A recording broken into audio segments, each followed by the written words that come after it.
अच्छा, इन्होंने मज़े की बड़ी कोशिश की, मगर इनके दुरूद शरीफ, ज़िक्र, अज़कार पढ़ना, आपको इनका प्रोसेसिंग की हिस्ट्री वो नज़र आ रही है कि वो कौन सी है? देखिए, आप बोलने लगे ना, यहाँ पे डर रहे थे, अब आप वहाँ पे बोल रहे हैं, तो आप समझ आ रही है कि इन्होंने क्या बोला है। आज मैं वर्कशॉप से लुत्फ़अंदोज़ हो रहा हूँ। आज की वर्कशॉप मुझे ज़बरदस्त नज़र आ रही है। आज की वर्कशॉप के बारे में मेरी राय है कि ये बहुत ज़बरदस्त है। क्या फ़र्क है सारे फिक्रों में? ये वर्कशॉप मुझे ज़बरदस्त नज़र आ रही है। इस वर्कशॉप के बारे में मेरी राय ये है, मेरी राय बोलना। अच्छा, इस आज वर्कशॉप में मुझे बहुत मज़ा आ रहा है। अगली हराम कह सकते हैं, बोलना। वंस अगेन, ख्याली बातों पर चलते हो, बातें बनाते हो। सिर्फ इस हिस्स को टच नहीं किया गया, साथ साथ हमारी समय हिस्स को भी टच किया गया। हुआ कि नहीं? रूबरू ज़ाहिर, ये किसके ऊपर है? ये किस हिस्स को टच किया गया है? बसारत को टच किया गया। अब इसमें क्या क्या है?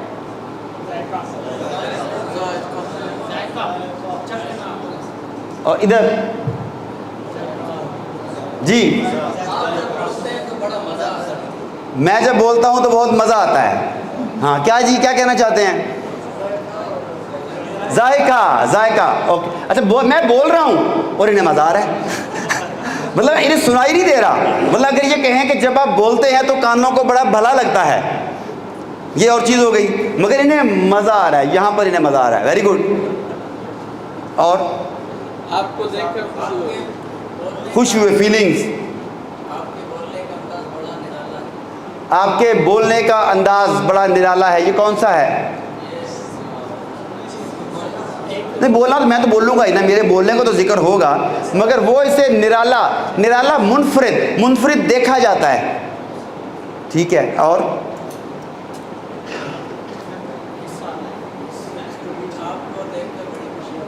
चलें, तशरीफ रखें।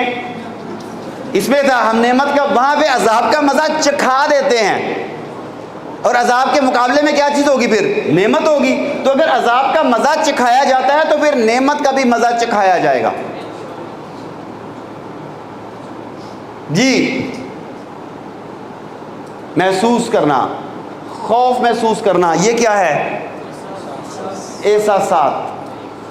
अब ये तो आपने पता लग गया आपको कि कुरान पाक भी जब हमसे बात करता है तो हमें इन 5 हिस्सियात के गिर्द, 5 हवास के गिर्द अल्फाज कुरान पाक के घूमते हैं। उसके ज़रिए हमारी हिस्सियात को जगाया जाता है। कभी हमारी देखने की सलाहियत को मुखातब किया जाता है, कभी सुनने की सलाहियत को, कभी एहसासात को, कभी जायके को, और कभी हमारी सूंघने की हिस्स को। यही हो रहा है ना हमारे साथ। अच्छा, अब ये इतना इंपॉर्टेंट है कि अल्लाह ताला इसे इस्तेमाल करता है। सवाल है कि क्या हम भी अपनी गुफ्तगू में इन 5 हिस्सों को इस्तेमाल करते हैं? मेरी क्लास है, 30 लोग बैठे हैं। आज मेरी क्लास है जिसमें आप लोग बैठे हैं, लगभग शायद 200 के करीब लोग यहाँ बैठे हैं। अब 200 लोगों में से कुछ लोग बसारत को ज़्यादा इस्तेमाल करते होंगे, कुछ समात को ज़्यादा इस्तेमाल करते होंगे, कुछ फीलिंग्स को, एहसासात को ज़्यादा इस्तेमाल करते होंगे, कुछ मज़े वाले होंगे, जायके वाले होंगे, कुछ खुशबू वाले होंगे। अब मैं आप सबसे यकसा तौर पे कैसे अपना पैगाम पहुँचाऊँ आप सबको? मुझे तो पता ही नहीं था इन बातों का, और मैं जो मेरे ज़हन में चल रहा है, मेरे ज़हन में मज़ा चल रहा है, तो मैं आपको मज़ा कर रहा हूँ। और जो मज़े को नहीं चाहते वो मेरे से कट ऑफ हो जाते हैं, मेरी बात उन्हें मज़ा नहीं देती। अब इसका हल क्या है जी? तकरीर कर ले, बाकी लोग उन पर सोचेंगे, देखेंगे, उसको सुनेंगे, उसको और उससे मज़ा लेंगे। Very good. लेकिन जो मैं तकरीर करूंगा उसमें मुझे ये 5 अल्फाज इस्तेमाल करने चाहिए।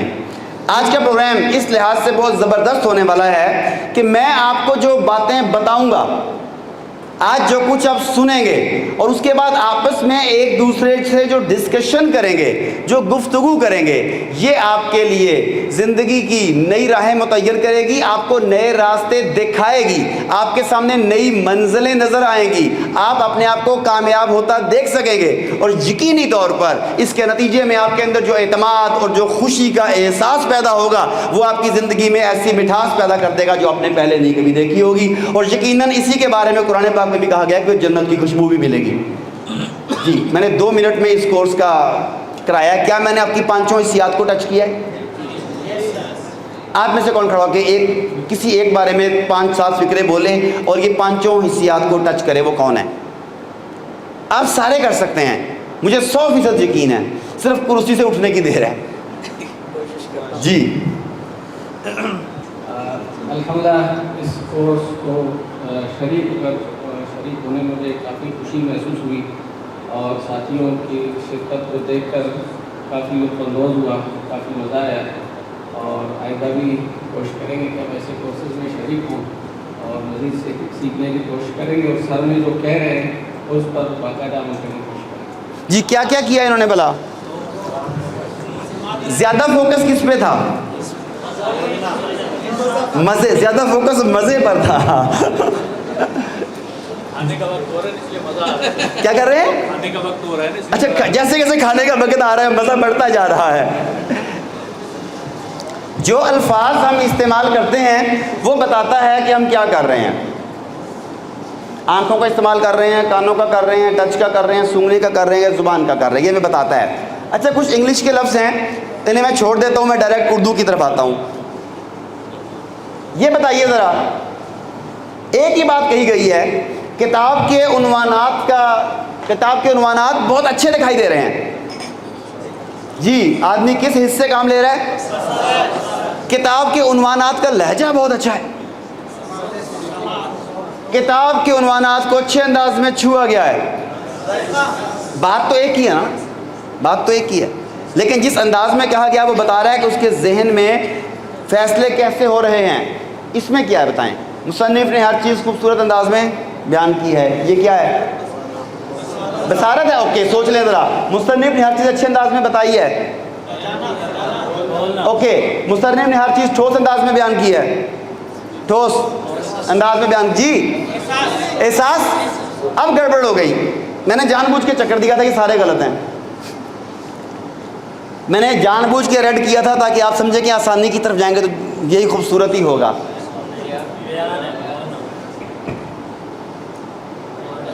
अगर जो आपने कहा वो होता तो फिर ये होना था, मुसन्निफ ने हर चीज़ खूबसूरत अंदाज में पेश की है। खूबसूरत पेश करना, उसमें नातों के सामने या कुछ ही चीज़ का नहीं है। मुसन्निफ ने हर चीज़ बताई है, ये तो ठीक हो गया। चलो, मुसन्निफ ने हर चीज़ ठोस अंदाज में, हर चीज़ को ठोस अंदाज में पेश किया है। जब बयान आ गया फिर डिफरेंट हो जाएगा ना, हम कंफ्यूज हो गए। अब बताएं ज़रा सोच के, किताब बड़ी मुतवाज़न दिखाई देती है। किताब में बड़ा मुतवाज़न बताया गया है, किसी की साइड नहीं ली गई। किताब बड़ी मुतवाज़न लिखी गई है। किताब बड़ी मुतवाज़न दिखाई देती है। किताब में बड़ा मुतवाज़न बताया गया है। किताब बड़ी मुतवाज़न लिखी गई है। लिखना लिखना अच्छा, इसकी आवाज़ भली दिखाई देती है। फ़ोन पर कहते हैं देखो मेरी बात सुनो, हालांकि आवाज़ देखी नहीं जाती। कभी किसी ने आवाज़ देखी है? मगर भली दिखाई देती है। कुछ लोग कहते हैं इसकी आवाज़ भली सुनाई देती है। कुछ लोग कहते हैं इसकी आवाज़ मुझे भली महसूस होती है। क्या फ़र्क है तीनों? बात तो एक ही है कि इसकी आवाज़ अच्छी है। मतलब तो एक है ना कि आवाज़ अच्छी है, मगर मुख्तलिफ अंदाज में बताया जा रहा है। क्या मतलब हुआ फिर इसका?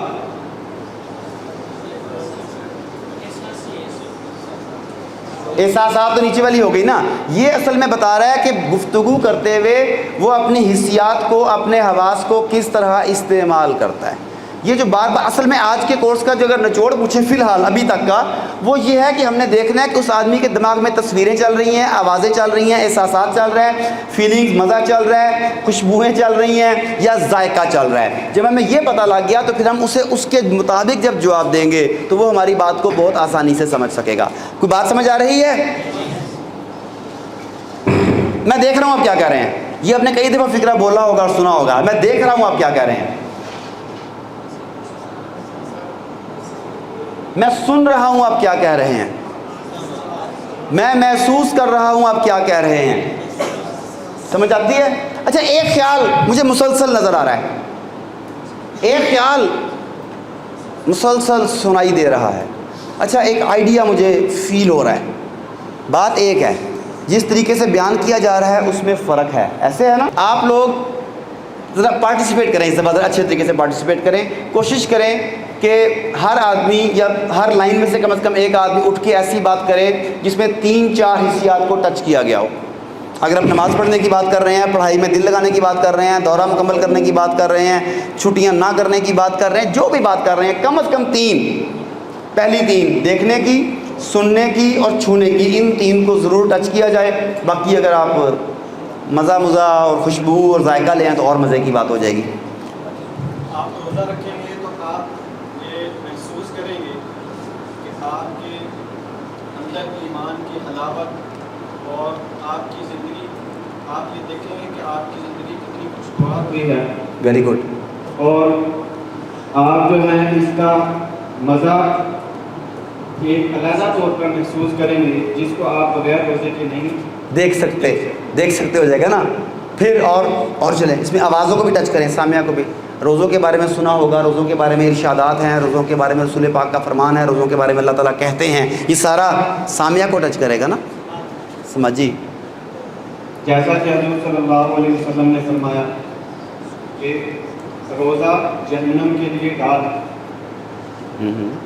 और आपने ये भी सुना होगा कि रोज़ा रखने वाला होता है उसके मुंह से आने वाली खुशबू भी टच होगी साथ ही, खुशबू से भी बहुत उम्दा होती है। Very good. अल्लाह के और आप ये देखते होंगे कि रोज़ा रखने वाला कितना उसका चेहरा मुनव्वर नजर आता है। बहुत अच्छे, ठीक, बहुत अच्छे। और जल्दी 3-4 बंदे खड़े जिन्हें बोलना है, ये खड़े हो गए, इनके बाद आगे वाले सोच रहे हैं हाँ अब माइक छीनना शुरू हुआ है, अब मज़ा आएगा ना। देखें अब माइक छीन रहे हैं, यही मैं चाहता हूँ जी। पहले डॉक्टर साहब के बारे में सुना था लेकिन देखा नहीं था, अब देखा नहीं। पहले सुना था, अब देखा है, और देखने के बाद कैसा लगा है ये भी साथ ऐड हो जाएगा ना। अच्छा लगा। हाँ शाबाश, बहुत अच्छा। तीनों टच हो गई इसमें, बहुत अच्छा है। आगे जब आपके आने का पता चला तो बहुत अच्छा लगा और आपको सुन के बहुत लुत्फ आया। अच्छा, पता चला यानी सुना, उसके बाद लुत्फ आया, ठीक है, ओके। सुन के मुझे सुन के, ठीक है। जब मैंने उसे आवाज़ दी तो उसने मुझे देखा नहीं, क्योंकि वो खुशबू वाले समोसे मज़े लेने का खा रहा था। ठीक हो गया, बिल्कुल ठीक हो गया। अच्छा, एक और चीज़ देखिए, घर में मियाँ बीवी बच्चे अम्मी अबू सारे मौजूद हैं। अच्छा, आज छुट्टी का दिन है, आज एंजॉय करते हैं। आज छुट्टी का दिन है ना, आज अपनी मर्ज़ी से गुजारते हैं। अब मर्ज़ी क्या है, बच्चा चाहता है कि बाहर जाके कुछ खाया जाए। अच्छा, अब उसकी चीज़ें कुछ और हैं। बेगम चाहती है कि पिकनिक पर, कहीं आउटिंग पर, सब्ज़ मुकाम पर, समुंदर पर जाया जाए। वहाँ पे मुझे समुंदर का शोर, लहरों का शोर मुझे बहुत अच्छा लगता है। उसके लिए अच्छा लगना कोई और चीज़ है। मर्द हज़रात जो हैं वो अपने तरीके से सोच रहे होंगे। अब देखिए कि बात एक ही है कि आज छुट्टी का दिन है, हमने इसे एक मज़े के अच्छे तरीके से स्पेंड करना है। मज़ा देखना सुनना किस में है आपका। अब घर में लड़ाई हो रही है, वो कहती है हमने महीना पहले से प्लान किया हुआ था कि जो छुट्टी का दिन आएगा ना, इसमें हम सब ने एंजॉय करना है। तो भाई उसका एंजॉयमेंट किसी और तरह है, बच्चे का एंजॉयमेंट किसी और तरह है, और हस्बैंड कहता है मुझे आज तो सो लेने दो वो सोना चाहता है, उसकी एंजॉयमेंट किसी और तरह से है। अब घर में प्रॉब्लम क्यों आ रहे हैं, हम एक दूसरे के प्रोसेसिंग लैंग्वेज को नहीं समझ पा रहे। जी, आपने हाथ खड़ा किया था, किसी ने, माइक है किसके पास? जी, क़ारी साहब को तिलावत करते हुए देखकर बहुत खुशी हुई। 3 हो गए, बिल्कुल ठीक है, 3 हो गए जी। और माइक खड़े हो जाए, माइक तो आपको दे नहीं रहे, वैसे ही खड़े हो जाएं आप जी। आज मदरसे की छुट्टी है, तलबा चाहते हैं कि हम समंदर जाएं, वहाँ पर समंदर के पानी महसूस करें और उनके लहरों को देखें। आवाज़ सुने। जब हम समुद्र पर जाएंगे, हम समुद्र का नीला पानी देखेंगे, पैर समुद्र में डुबोएंगे, जब पानी हमें छुएगा, पानी की लहरें जब हमें टकराएंगी, जो शोर होगा हमारे कानों को सुनाई देगा, फिर हम वहाँ बैठ के चाय के कप से लुत्फ़ अंदोज़ होंगे, उस चाय की खुशबू को महसूस करेंगे, उसके जायके को एंजॉय करेंगे और दिल खोल कर बातें करेंगे। पांचवी हो जाएंगी इसमें जी। कल सुना था कि बारिश होगी, आज बारिश होता देखा तो बहुत मज़ा आया। बारिश में भीगना भी था आपने जी। जब छुट्टियों के बाद मैं क्लास में देर से आता हूँ तो सबक मुझे मज़ा नहीं आता और दिन दिन मैं खूब महसूस करता हूँ कि पता नहीं उस्ताद जी क्या क्या सुनाएंगे, और मुझे उस्ताद जी का नाराज चेहरा दिखना अच्छा नहीं है। शाबाश, वेरी गुड जी। इसका हदफ क्या है, इस जो सारा हम कर रहे हैं, इससे हमारा मकसद किसी का ज़हन पढ़ना है? हाँ, दोनों, मैं बता दूँ, दोनों ही हैं। और हमें जो किताबत फ़न गुफ्तगू में इसके क्या? यस, अब इनके जवाब सबसे इंपॉर्टेंट जिसके लिए मैं बना रहा था सारी गुफ्तगू, आपके बाद में इनका जवाब देता हूँ ताकि ब्रेक से पहले एक पार्ट हमारा मुकम्मल हो जाए जी। आपको मुफ्ती साहब ने यहाँ आने की दावत का कहा, आपने सोचा और देखा कि तलबा का फ़ायदा है, तो आप आए, हमने आपको यहाँ देखकर बहुत अच्छा महसूस किया और आपकी बात बहुत मीठी लगी। मीठी भी हो गई 4 हो गई, वेरी गुड। 4 ऐसे आपने 3 की बजाय 4 इस याद को टच कर लिया, वेरी गुड। शायद 5वीं भी हो जाए। खुशबू और ब्रेक होने वाली है, खाने की खुशबू आ रही है। और माशाल्लाह आपके हर बात से खुशबू उठती है। Thank you. अच्छा, यहाँ से एक मैं बात तक ना, उससे पहले ब्रेक से पहले जितनी बात मुकम्मल हो सके वो तो कर लूँ, आपके पास तो मैं आता रहूँगा साथ साथ। फ़न गुफ्तगू में इसका फ़ायदा क्या होगा, दूसरों के जहन को इससे कैसे पढ़ा जाएगा, दावत और तबलीग में इसका फ़ायदा क्या होगा, ये मेन असल चीज़ तो है कि आप किस लिए सीख रहे हैं सारा कुछ। पहली चीज़ ये कि जब गुफ्तगू का हम वो पैटर्न अडॉप्ट करेंगे, वो तर्ज अपनाएंगे जो कुरान पाक में अपनाया गया, तो दूसरों के जहन पर हम ज़्यादा बेहतर तौर पर असरअंदाज हो सकेंगे, अपना पैगाम पहुंचा सकेंगे। हम लोगों से गुफ्तगू के दौरान जब क्लास से गुफ्तगू करेंगे, 30, 40, 50 लोगों की क्लास से, तो हम इस तरह गुफ्तगू करेंगे जिस तरह मैं आपसे बुलवा रहा हूँ कि आप एक फ़िक्रा बोलें, 2 फ़िक्रे बोलें, जिसमें कोशिश करें कि दोनों तीनों हैसियत महसूस। आप किताब की सबक पढ़ा, किताब ही पढ़ा रहे हैं अभी आप सबको ना, कि आपने आज दोहराई करनी है, तो आप इसे बुलंद आवाज़ में बोलें, अपनी नज़रें जमा के रखें। अगर आप किताब को हाथ में उठाएंगे तो यकीनन तौर पर आपको फील होगा, महसूस होगा कि ये किताब आपके हाथ में है, महसूस है ना, इसका टच है, इसका, इसे देखें, आप बोलें, आपके कानों में आवाज़ सुने, मेरी तरफ देखें, मेरी आवाज़ को गौर से सुने। क्या आपने कभी महसूस नहीं किया कि तवज्जो देकर पढ़ने से क्या होता है?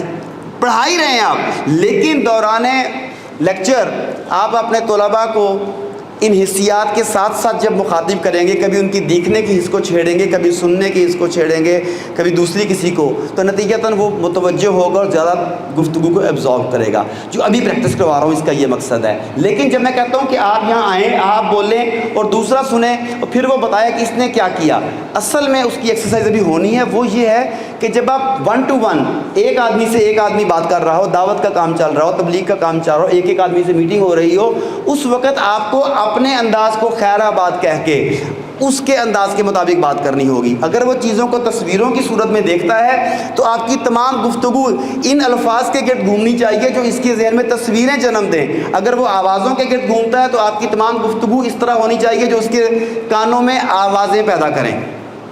अगर तस्वीरों की बात करें, कोई फ़िक्रा वो ले लेता है, आपने अपनी आने वाली ज़िंदगी के बारे में क्या सोचा, सोचे से पता नहीं चलता कि क्या है, आपको पता लगा कि वो बंदा देखने वाला है, तो आप उसे कहते हैं कि आप अपनी आने वाली ज़िंदगी को कैसे देखते हैं। कभी आपने अपने बच्चों के मुस्तकबिल के बारे में सोचा, और या ये कि कभी आपने महसूस किया कि आपके बच्चे मुस्तकबिल में कहाँ होंगे? क्या कभी आपने अपनी बेगम से या अपने वालिदैन से इस बारे में बात की? क्या कभी आपने और आपके वालिदैन ने गुफ्तगू के दौरान ये महसूस किया? कभी आप लोगों ने अपनी गुफ्तगू के दौरान इस बात पर नज़र दौड़ाई, लेकिन मुहावरे तो यही हैं आपके सारे के सारे। तो वो आदमी जिस हिस्स में बात कर रहा है, जिन अल्फाज का सहारा ले रहा है, तस्वीरों वाले, आवाज़ों वाले, एहसासात वाले, अगर आप उसे उन्हीं एहसासात में अल्फाज लौटाएं तो वो समझेगा कि ये मेरे दिल की आवाज़ है और ये आवाज़ उसके ऊपर पूरा पूरा असर करेगी। आपका शुक्रिया कि आपने ये सवाल पूछा, तो ये पैगाम गया, वरना लेट जाना था जी। सर, यहाँ पर एक सवाल है कि मसलन आप कोई बयान के लिए गए हैं, बयान कर रहे हैं, तो आपको पता कैसे चलेगा, मालूम कैसे होगा कि इन लोगों के एहसास क्या है, ताकि मैं इसके मुताबिक फिर बात करूँ और अल्फाज ज़्यादा इस्तेमाल करूँ या देखने की या सुनने की, पता कैसे चलेगा? चले, अल्लाह ताला ने कान 2 दिए हैं, ज़ुबान 1 दी है। ज़्यादा सुना जाए, कम बोला जाए। जब आप सुनेंगे, लोगों की बातों को सुनेंगे, तो वो खुद बताएंगे कि हम किस तरह के लोग हैं, आवाज़ों वाले लोग हैं, तस्वीरों वाले लोग हैं, एहसासात वाले लोग हैं। लेकिन जब आप ग्रुप से बात करेंगे, जैसा कि मैंने पहले कहा कि ग्रुप में ये 10 लोग जो हैं ये समात वाले हैं, वो 5-6 मज़े वाले बैठे हुए हैं, वो सुनने वाले बैठे हुए हैं, ये खुशबुओं वाले बैठे हुए हैं, मुख्तलिफ लोग हैं। तो जो अभी प्रैक्टिस करवा रहा था आपको मैं, इस प्रैक्टिस का मकसद ये है कि जब आप ग्रुप से बात करेंगे, इज्तिमा से बात करेंगे, तो आपने जानबूझकर अपनी गुफ्तगू में 5 हिस्सियात का इस्तेमाल घुसेड़ना है। कभी देखने की बात करनी है, कभी दिखने की बात करनी है। आसपास नज़र दौड़ाएं, आसपास की बात भी सुन लें, आप मुख्तलिफ बातें करेंगे ना। अच्छा, एहसासात को भी जगाएंगे, क्योंकि ग्रुप में तो मुख्तलिफ तरह के लोग होंगे। लेकिन जब एक आदमी से एक आदमी बात कर रहा हो या एक आदमी से 2 आदमी बात कर रहे हो, मुख्तसर सिटिंग हो, उस वक़्त आप उसके मुताबिक अल्फाज इस्तेमाल करेंगे और उससे अपनी मर्ज़ी का नतीजा ले सकेंगे। जी, और कोई सवाल? वरना फिर ब्रेक का टाइम ऑलमोस्ट हो गया, हमारी नमाज और ब्रेक का। इसके बाद बड़ा अहम टॉपिक ये है, मैंने कहा था झूठ की चीज़ें। और अगर आदमी ना भी बोले, आपसे आदमी बात ना भी करे, तो पता कैसे चलेगा कि वो तस्वीरों की सूरत में सोच रहा है या आवाज़ों की सूरत में या एहसासात में? बोले बगैर कैसे पता लगाना है? ये आएगा और कुछ और चीज़ें आएंगी, बहुत अहम है। मगर इस टॉपिक को हम यहाँ ख़त्म कर लें ताकि हम आगे चल सकें। जी, जन्नत ऐसा बाग है जिसके बारे में सुना है, देखा नहीं है। जन्नत ऐसा बाग है जिसके बारे में सुना है, देखा नहीं है। देखा नहीं है। उसके अंदर नहरें हैं, उनका जायका किसी ने महसूस नहीं किया, चखा नहीं, महसूस नहीं किया। Very good. जन्नत को किसी ने छुआ है, ना है जन्नत को किसी ने छुआ है। बिल्कुल ठीक, बिल्कुल ठीक, ज़बरदस्त। जन्नत की बातें सुन के बहुत मजा आता है। जन्नत की बातें सुन के मज़ा आता है। जी, 14 अगस्त के दिन पाकिस्तानी झंडे को छूकर अजीब सी खुशी महसूस हुई, लेकिन लोगों की खुशी मनाने के अंदाज को देखकर और बाजे की आवाज़ सुनकर मजा नहीं। वेरी गुड, बहुत अच्छा, बहुत अच्छा। अच्छा, देखा, आप लोग पहले हिम्मत नहीं कर रहे थे, सुकड़े सुकड़े बैठे थे। आपने जैसे हिम्मत की तो ऐसे ऐसे मज़े के फिक्रे निकल रहे हैं, मज़े के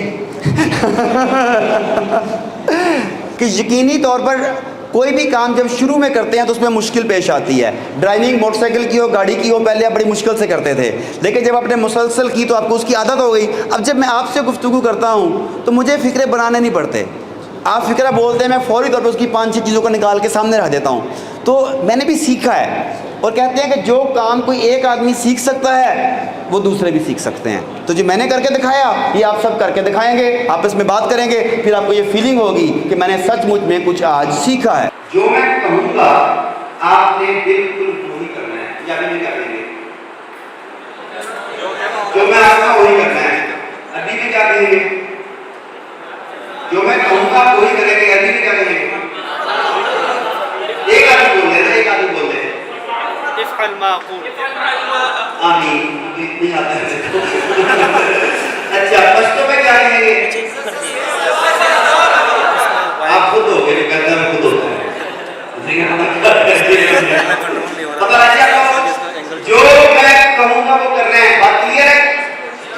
जिन्होंने एक्सरसाइज पहले किस टाइम मेरे साथ की है वो बेशक ना करें, बाकी सब करेंगे। मैंने कि क्या बोला? जो मैं कहूँगा आपने वो करना है। क्लियर? मैंने पहले किया, एक बोला करेगा तो बाकी जो है सकते हैं। आपके ज़हन में अपनी जिंदगी का कोई मकसद तो होगा, कोई मकसद छोटा बड़ा बहुत बड़ा, सबसे पहले शादी। ठीक है, बहुत अहम मकसद है ये वाला, क्योंकि जब तक आप शादी नहीं करेंगे आप साहब नहीं कैसे नहीं हो सकते। अच्छा, मकसद इतना ज़्यादा कर लिया, जो मकसद है अब आप सामने मुझे फॉलो करना है। हाथ उठाया अपना, इतना सामने तो बड़ी सामने करने की तरफ, इस हाथ का होल बनाए आप खुद रखिए। आप क्योंकि मुझे रेशमा जरूरी है, इसके लिए इस हाथ का होल बनाए। इस होल में से मुझे देखें, मैं आपको इस सुराख के अंदर नजर आना चाहिए, जैसे मैं आपको देख रहा हूँ। आपकी जिंदगी का मकसद आपके ज़हन में है, इस मकसद को जरा और जानदार, कलरफुल, रंगीन, मजे का बनाइए, आपको थोड़ा करीब कर लीजिए। मकसद आपके ज़हन में आता है, मकसद क्या है जिंदगी का? आपके यहाँ रहने का मकसद है। इस हाथ को करीब करने चाहिए, मकसद के बारे में सोचने चाहिए और हाथ को अपनी बॉडी में रख लीजिए। कोई बंदा हिलेगा नहीं, जहाँ पहले थी वहीं पर, जहाँ पहले रखी थी वहीं पर।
तबलीग के दौरान हमें अपनी बॉडी लैंग्वेज को ठीक करने की जरूरत है। वो भी इंशाअल्लाह से पूरा प्रोग्राम करेंगे। अभी जो बताने का मकसद था या एक्टिविटी करवाने का मकसद था वो ये था कि मैं आपको बताऊं कि आप जुबान से जो मर्जी कर रहे हो, जो आप कर रहे होते हैं वो किसी न किसी जगह पर असरअंदाज होगा और दूसरे करने वाले को फॉलो करते हैं, बोलने वाले को फॉलो नहीं करते। हमने सुना कि वो कुफ्तार का गाजी है, वो कुफ्तार की गाजी है, पहले खुदा की गाजी हुआ करते थे, कई तरह की बातें सुनी हुआ है। अब जो आदमी बोलता है इसे उसकी आंखों से जांचा जा सकता है, ये भी कि वो झूठ बोल रहा है सच, और ये भी कि वो तस्वीरों में सोच रहा है या आवाज़ों में या फीलिंग्स में। ये तमाम चीज़ें उसकी आंखों से पता लग सकती हैं। कहते हैं कि आंखें आपकी रूह में, आपके अंदर झांकने का सबसे बड़ा जरिया है। ये वो खिड़की है, वो विंडो है जिसके जरिए किसी के अंदर झांका जा सकता है, इसके अंदर क्या चल रहा है।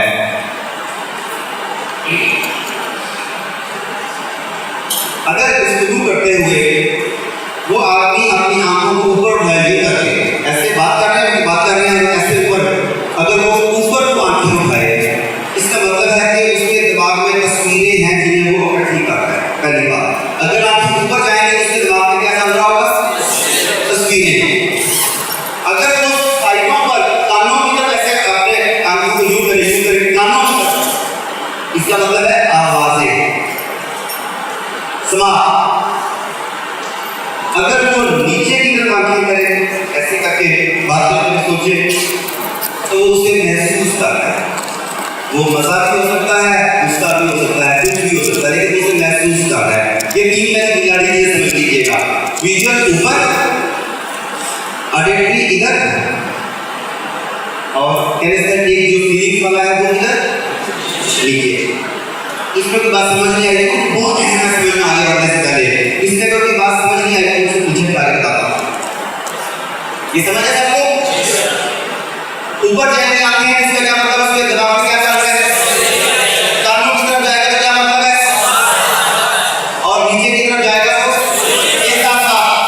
अब जो बड़ी समझने की बात है कि दाएं बाएं दोनों तरफ है। अगर आंखें इस बंदे की अपने दाएं तरफ जाएंगे तो उसके अंदर कोई याददाश्त मौजूद नहीं है, वो उसे पैदा करने की कोशिश। मैं कहूँगा कि इसका मतलब क्या है? कंस्ट्रक्ट की जा रही है, बनाई जा रही है, घड़ी जा रही है। अगर वो आंखें को यूं लेके जाता है दाएं जाने, इसका मतलब है कि वो तस्वीर बनाई है, तस्वीर बना के उसे बोल रहा है।